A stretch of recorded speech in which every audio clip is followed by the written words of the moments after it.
Et nous, on écoute Donald Trump. Monsieur le secrétaire général, Monsieur le Président, Mesdames et Messieurs, dirigeants du monde, Mesdames et Messieurs les représentants, bienvenue à New York. C'est un insigne honneur pour moi que d'être ici devant vous, dans ma ville d'origine, en tant que représentant du peuple américain, pour m'adresser au peuple du monde, alors que des millions de nos citoyens continuent de souffrir des conséquences de l'ouragan dévastateur qui a frappé notre pays. Je voudrais, pour commencer, adresser toute ma reconnaissance à tous les dirigeants ici présents qui ont proposé leur concours et leur assistance. Le peuple américain est solide et sortira de cette épreuve plus déterminée que jamais. Heureusement, les États-Unis se sont fort bien débrouillés depuis les élections présidentielles. Le marché, la bourse sont au plus haut niveau. Le taux de chômage est au plus bas par rapport aux 7 dernières années. Plusieurs gens en emploi que par le passé. Les entreprises reviennent chez nous et créent des emplois. L'essor du marché de l'emploi est inédit. Et par ailleurs, nous allons dépenser près de 700 milliards pour la défense et pour le secteur de l'armement. Notre armée est plus forte que jamais. Depuis plus de 70 ans, par les temps de guerre et de paix, les dirigeants du monde sont venus devant cette Assemblée. Et tout comme eux, j'ai l'intention d'aborder aujourd'hui certaines des menaces les plus graves qui pèsent sur le monde. Mais je voudrais également parler du potentiel que nous pouvons exploiter.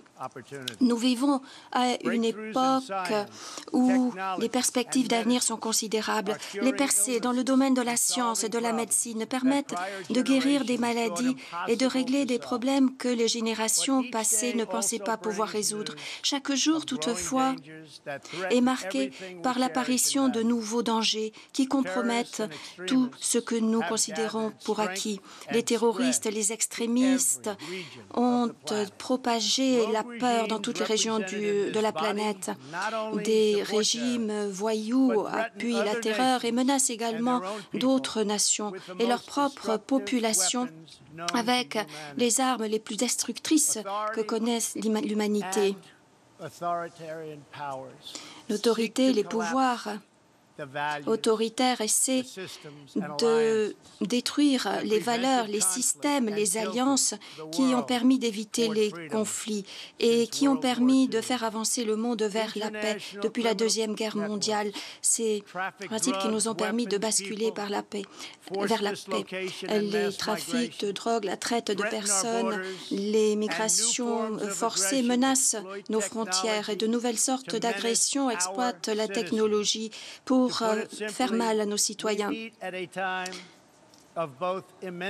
Finalement, nous nous réunissons ici à une époque marquée par d'énormes promesses, mais également d'énormes périls. Il nous appartient de voir si nous allons permettre au monde d'avancer ou, au contraire, de reculer.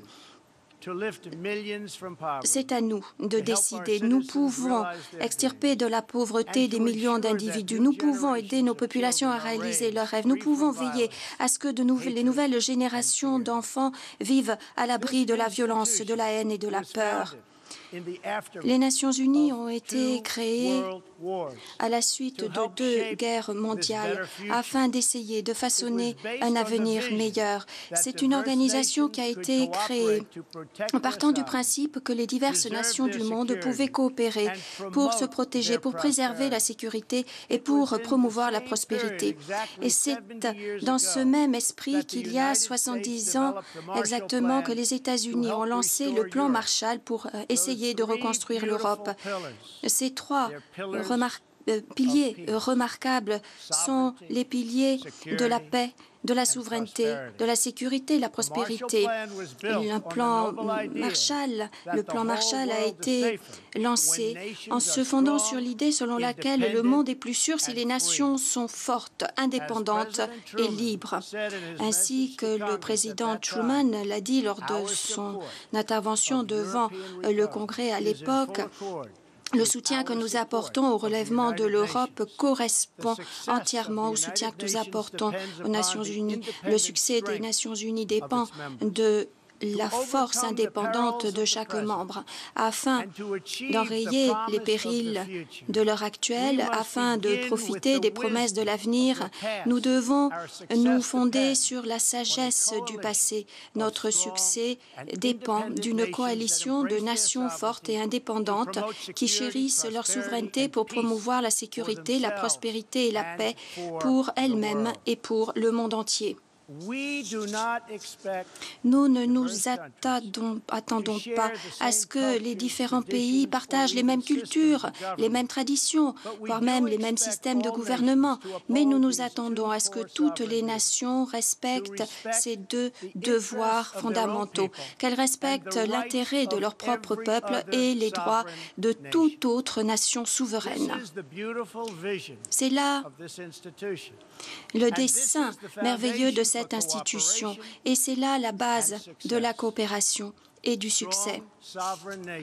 Des nations souveraines fortes, avec des pays différents, des valeurs différentes, des traditions différentes et des rêves différents. Des nations qui ne font pas que coexister, mais qui se respectent et qui travaillent côte à côte. Des nations fortes et souveraines qui permettent à leur population de s'approprier leur avenir, de dessiner leur destin. Des nations fortes et souveraines qui permettent à l'individu de grandir en menant la vie prévue par Dieu. Aux États-Unis, nous n'essayons pas d'imposer notre façon de vivre à qui que ce soit. Nous voulons plutôt briller par l'exemple au regard de tous. Et cette semaine, notre pays a une raison toute particulière de s'enorgueillir de cet exemple. Nous sommes en train de fêter le 230e anniversaire de notre Constitution bien-aimée, la plus vieille Constitution encore utilisée dans le monde d'aujourd'hui. C'est un document historique, intemporel, qui a été le fondement de la paix, de la prospérité, de la liberté pour notre pays, et des millions de personnes de par le monde se sont inspirées de la Constitution et du respect de la nature humaine, de la dignité humaine et de l'état de droit consacré dans notre Constitution. La grande valeur de la Constitution des États-Unis repose sur ces trois premiers mots. Nous, les gens, et des nations, des milliers d'individus ont voulu honorer cette promesse. Les Américains ont voulu honorer la promesse ainsi faite dans la Constitution. Aux États-Unis, c'est le peuple qui gouverne, c'est le peuple qui régit, c'est le peuple qui est souverain. J'ai été élu non pas pour prendre le pouvoir, mais pour donner le pouvoir au peuple américain, puisque c'est lui qui doit avoir ce pouvoir. Dans le cas des affaires étrangères, nous renouvelons ce principe souverain, ce principe directeur de souveraineté. Nous sommes redevables à notre peuple, à nos citoyens, pour répondre aux besoins de nos citoyens, garantir leur sécurité, défendre leurs droits et leurs valeurs. En tant que président des États-Unis, je donnerai toujours la priorité à l'Amérique. Tout comme vous, en tant que dirigeant de vos pays, vous allez toujours et vous devez toujours placer votre pays en premier.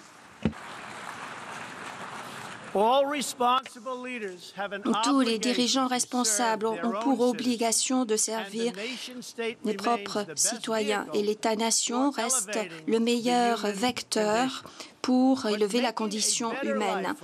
Toutefois, afin de permettre à notre population de mieux vivre, nous devons également travailler ensemble, coopérer dans l'harmonie pour créer un avenir meilleur pour tout notre peuple. Les États-Unis seront toujours un grand ami du monde et en particulier un grand ami de nos alliés. Mais nous ne pouvons pas accepter des accords déséquilibrés qui ne donnent rien aux États-Unis. Tant que je serai président, je défendrai les intérêts des États-Unis par rapport à tous les autres intérêts. Mais nous comprenons bien également qu'il est dans l'intérêt de tous de chercher un avenir dans lequel toutes les nations peuvent être souveraines, prospères et sûres. L'Amérique ne se contente pas simplement de parler des valeurs figurant dans la Charte des Nations Unies. Nos citoyens ont consenti le sacrifice ultime pour défendre notre liberté, la liberté de nombre de nations représentées ici, dans cette auguste salle. Le dévouement de l'Amérique est visible sur les champs de bataille où des hommes et des femmes ont lutté et ont fait le sacrifice ultime. Des plages d'Europe au Moyen-Orient et ailleurs, nous voyons bien que même après que nos alliés et nous-mêmes avons pu sortir victorieux de la guerre la plus sanglante de l'histoire, nous n'avons pas essayé d'imposer notre façon de vivre. C'est à notre crédit. Au lieu de cela, nous avons contribué à construire des institutions telles que celle-ci afin de défendre la souveraineté, la sécurité et la prospérité de tous. Pour les diverses nations du monde, c'est là notre espoir. Nous voulons l'harmonie et l'amitié, et non pas le conflit et les dissensions. Nous sommes guidés par des résultats, non pas par une idéologie. Nous avons une politique de réalisme assortie de principes enracinés sur des objectifs communs, des valeurs communes. Et c'est ce que nous gardons à l'esprit. C'est une question que nous ne pouvons pas éviter. Nous allons éviter de nous reposer sur nos lauriers. Nous savons bien quelles sont les difficultés à surmonter, les guerres à affronter. Est-ce que nous allons nous en tenir là ou est-ce que nous allons avoir la force et la fierté nécessaires pour que nos citoyens connaissent la paix et la prospérité demain? Si nous voulons aider nos citoyens, si nous voulons laisser notre marque dans l'histoire, inspirer nos populations, nous devons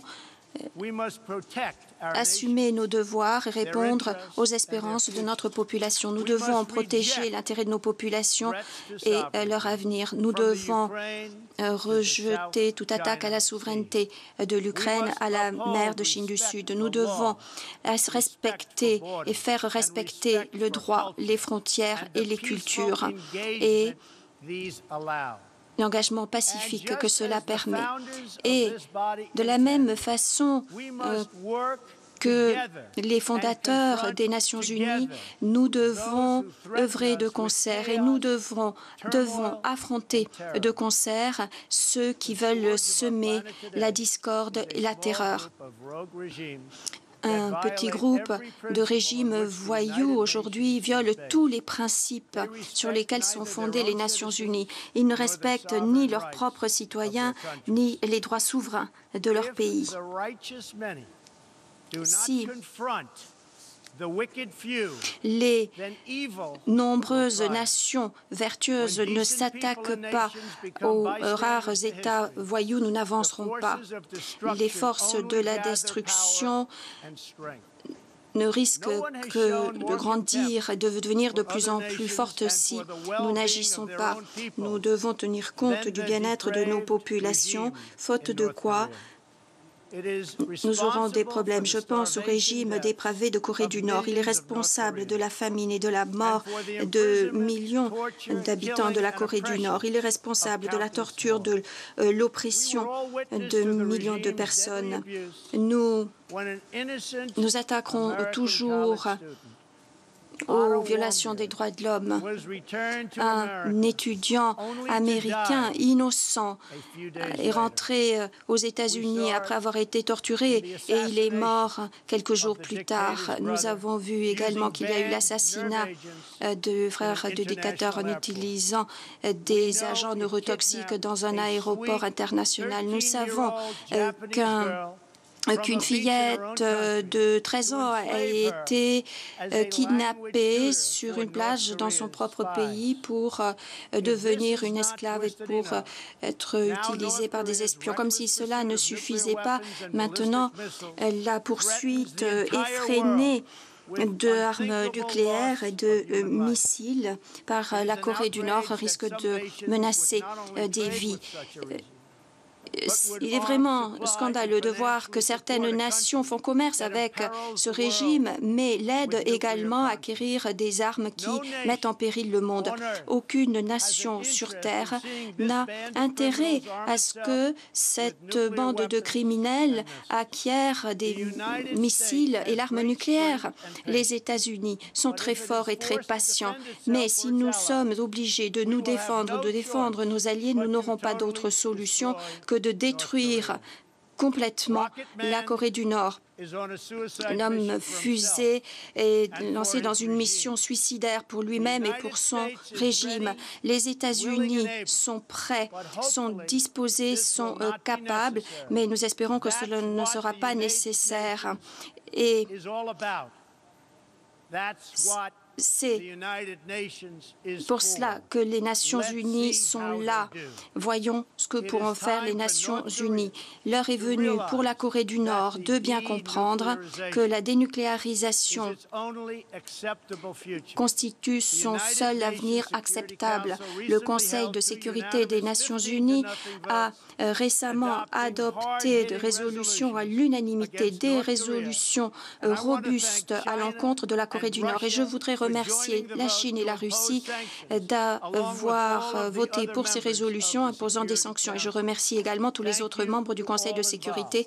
Merci à tous ceux qui ont participé à cet effort. Toutefois, nous devons en faire beaucoup plus.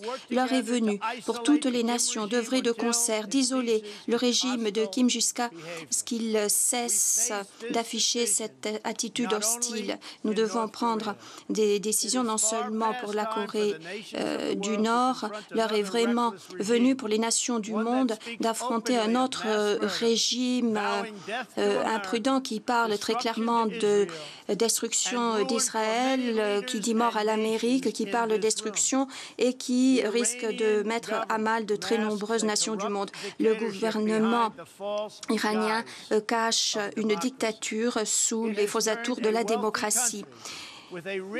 Il a transformé un pays riche, un pays à la culture, à l'histoire riche, à un État, l'économie exsangue, un État qui exporte la violence, le bain de sang et le chaos. Et le chaos. Les vraies victimes du régime iranien, ce sont les Iraniens eux-mêmes. Plutôt que d'essayer d'utiliser les ressources pour améliorer la vie des Iraniens, le régime utilise les recettes du pétrole pour financer Hezbollah et ceci met à mal les voisins arabes et israéliens pacifiques.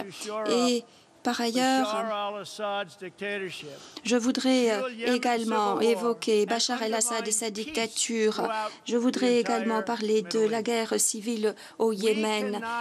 Tous ces éléments mettent à mal la stabilité du Moyen-Orient. Nous ne pouvons pas laisser un régime meurtrier poursuivre ses activités déstabilisatrices tout en construisant des missiles dangereux. Et nous ne pouvons pas respecter l'accord s'il permet de dissimuler la construction éventuelle d'un programme nucléaire.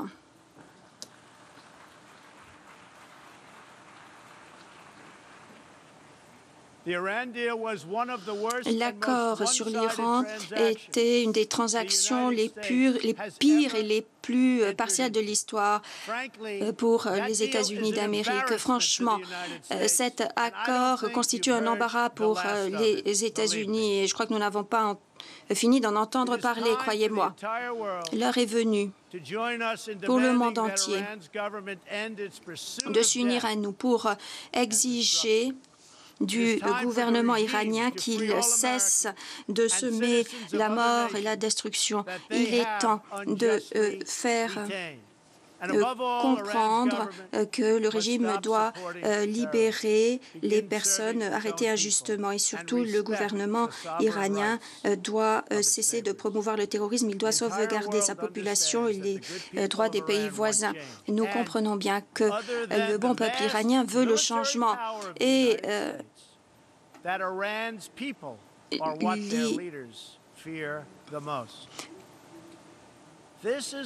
nous savons très bien que plus que la force militaire considérable des États-Unis, ce que le régime iranien craint le plus, c'est son peuple.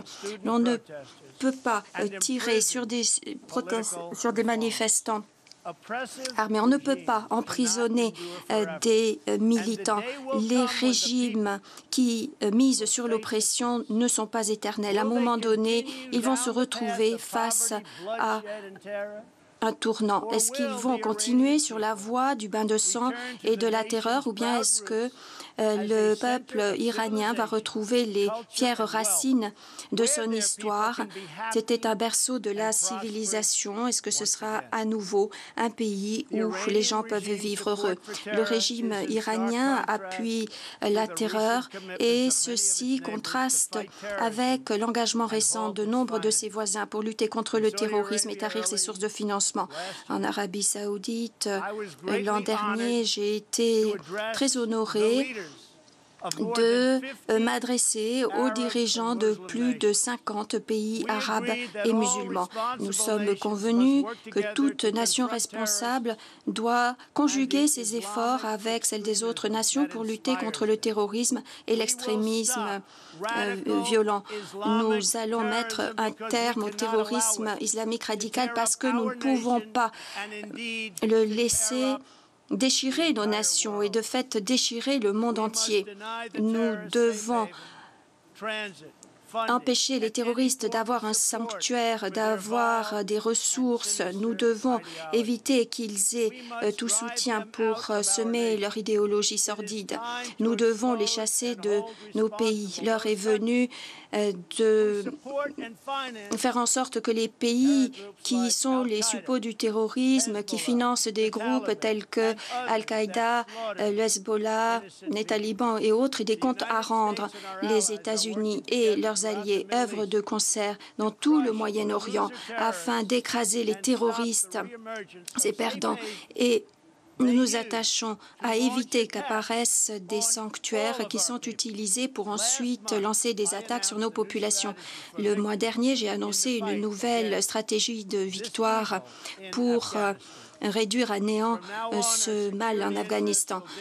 À partir de maintenant, nos intérêts sécuritaires dicteront la longueur et l'ampleur de nos opérations militaires. Ce ne seront pas des critères et des calendriers arbitraires établis par des politiques qui dicteront notre stratégie. J'ai également modifié les règles d'engagement dans le cadre de notre lutte contre les talibans et autres groupes terroristes. En Syrie et en Irak, nous avons bien avancé pour mettre en échec le IEL durablement. En réalité, notre pays, ces 8 derniers mois, a connu davantage de victoires contre le IEL que durant ces dernières années, durant de nombreuses années même. Nous sommes face à une désescalade du conflit syrien et une solution politique qui honore la volonté du peuple syrien est à poursuivre. Le régime de Bachar al-Assad est criminel. Il a recouru à des armes chimiques contre sa propre population, même contre des enfants, et cela choque la conscience de chaque individu décent. Aucune société ne peut être sûre si des armes chimiques interdites peuvent se propager. Et si on l'autorise, c'est la raison pour laquelle les États-Unis ont procédé à une frappe de missiles sur la base aérienne depuis laquelle l'attaque a été lancée. Nous nous félicitons des efforts déployés par les institutions spécialisées des Nations Unies qui apportent une assistance humanitaire vitale dans les zones libérées, les zones qui avaient été conquises par le IEL. Et nous remercions la Jordanie, la Turquie et le Liban qui accueillent les réfugiés qui fuient le conflit syrien. Les États-Unis sont un pays empreint de compassion. Nous avons dépensé des millions et des millions de dollars pour contribuer à cet effort. Nous nous employons à faciliter la réinstallation des réfugiés pour aider toutes ces personnes qui ont été horriblement traitées, pour que ces personnes puissent à terme rentrer chez elles et puissent participer à la reconstruction. Resettling one refugee in the United States, we can assist more than 10 in their home region. Avec la somme que nous dépensons pour installer un réfugié aux États-Unis, nous pouvons aider 10 réfugiés dans son pays. Nous aidons donc les pays de la région. Nous appuyons l'accord récent des pays du G20 qui vont essayer d'accueillir les réfugiés aussi près possible que leur pays d'origine. C'est là une démarche humanitaire responsable. Depuis des décennies, les États-Unis ont été confrontés au défi de la migration et en Occident, nous avons appris qu'à long terme, les migrations non contrôlées sont injustes à la fois pour les pays d'origine que pour les pays d'accueil. Pour le pays d'origine, cela rend difficile la recherche de réformes économiques et politiques nécessaires. Et par ailleurs, les migrations entraînent la fuite du capital humain nécessaire pour mener à bien les réformes.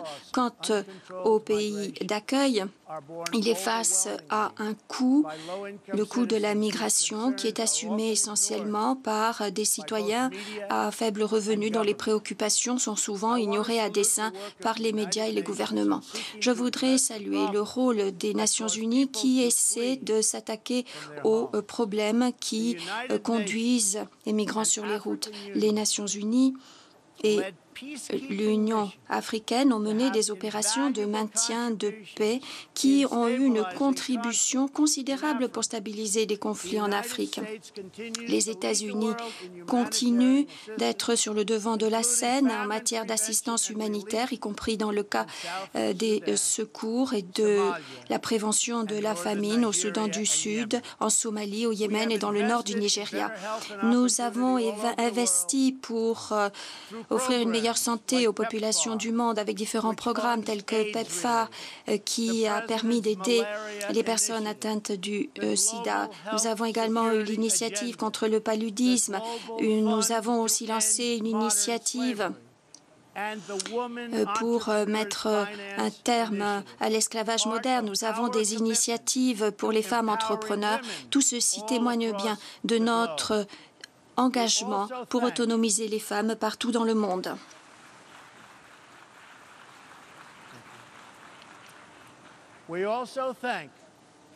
Nous remercions également le secrétaire général qui a reconnu que les Nations Unies doivent se réformer si elles souhaitent être un partenaire efficace pour enrayer la menace qui pèse sur la prospérité, la souveraineté. Très souvent, les Nations Unies n'ont pas mis l'accent sur les résultats, mais plutôt sur la bureaucratie et les processus.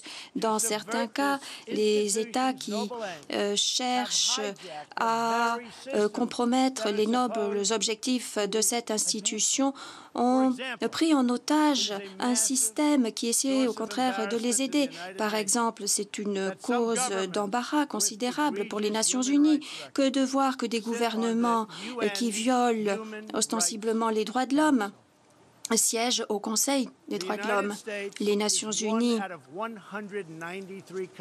ou plutôt les États-Unis, sont un des 193 membres des Nations Unies. Et toutefois, nous payons 22%, voire plus, du budget des Nations Unies. En réalité, nous payons beaucoup plus que ce que vous pouvez penser. Les États-Unis assument un fardeau financier injuste, mais en toute justice, si cela pouvait vraiment permettre d'atteindre tous les objectifs escomptés, en particulier l'objectif de la paix, cet investissement en vaudrait vraiment la peine. De nombreuses régions du monde sont ravagées par les conflits. Certaines s'acheminent même vers l'enfer. Mais sous l'égide des Nations Unies, les dirigeants du monde peuvent régler nombre de ces problèmes fort complexes. Et nous espérons que très bientôt, les Nations Unies pourront être un partisan beaucoup plus efficace, à même de protéger la dignité humaine et les libertés de par le monde. Et dans le même temps, nous estimons qu'aucune nation ne devrait devoir assumer une part disproportionnée du fardeau militaire ou financier. Les nations du monde doivent jouer un rôle accru dans le cadre de la promotion de sociétés sûres et prospères dans leur propre région. C'est la raison pour laquelle, en Occident, les États-Unis se sont opposés au régime corrompu et déstabilisateur de Cuba. Nous avons insisté pour que le peuple cubain puisse vivre dans la liberté. Mon gouvernement a récemment annoncé que nous n'allions pas lever les sanctions contre le gouvernement cubain tant qu'il n'aura pas fait des réformes fondamentales. Nous avons également imposé des sanctions sévères et calibrées contre le régime socialiste du président Maduro au Venezuela, régime qui a mené une nation autrefois prospère au bord du précipice. La dictature socialiste de Nicolás Maduro a infligé des souffrances indicibles sur le bon peuple du Venezuela. Ce régime corrompu a détruit une nation prospère en imposant une idéologie qui a semé la misère et la pauvreté partout. Et pour empirer les choses, Maduro a dû lutter contre son propre peuple en volant le pouvoir des représentants du peuple pour s'agripper à son pouvoir désastreux. Les Vénézuéliens ont faim, le pays s'effondre. Les institutions démocratiques sont en train d'être détruites. Cette situation est complètement inacceptable et nous ne pouvons pas croiser les bras et regarder. En tant qu'amis et voisins responsables, les États-Unis et tous les autres avons un objectif. Et cet objectif est d'aider le peuple vénézuélien à retrouver la liberté, à retrouver son pays, à rétablir la démocratie. Je voudrais remercier les dirigeants ici présents d'avoir condamné le régime et d'avoir apporté un soutien crucial au peuple vénézuélien. Les États-Unis ont pris des mesures importantes pour que le régime rende des comptes. Nous sommes prêts à prendre des mesures supplémentaires si le gouvernement vénézuélien continue d'avancer sur la voie d'un régime autoritaire. Nous avons la chance d'avoir des relations commerciales prospères et solides avec nombre de pays d'Amérique latine ici présents. Ces liens économiques solides constituent un socle pour promouvoir la paix et la prospérité pour tous nos peuples et pour tous nos voisins. Je demande à tous les pays représentés ici aujourd'hui d'être prêts à en faire davantage afin de faire face à cette crise ô combien réelle. Nous demandons le rétablissement complet de la démocratie et des libertés, de la liberté politique au Venezuela.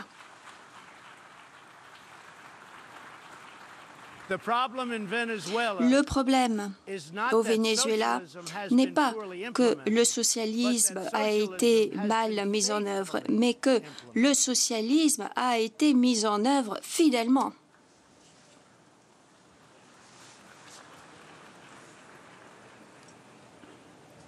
de l'Union soviétique à Cuba, en passant par le Venezuela, à chaque fois que le vrai socialisme ou le vrai communisme a été adapté, il n'a semé que l'angoisse, la dévastation et l'échec.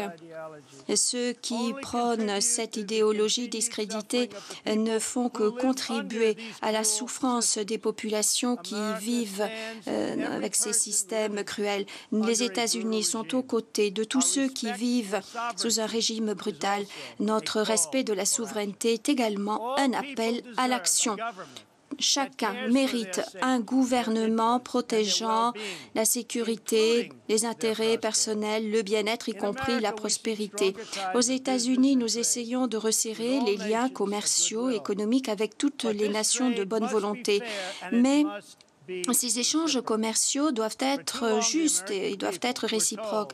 Pendant trop longtemps, le peuple américain s'est entendu dire que les accords commerciaux colossaux, que des tribunaux internationaux non responsables et qu'une bureaucratie de taille constituaient la meilleure solution pour promouvoir le succès de ces systèmes.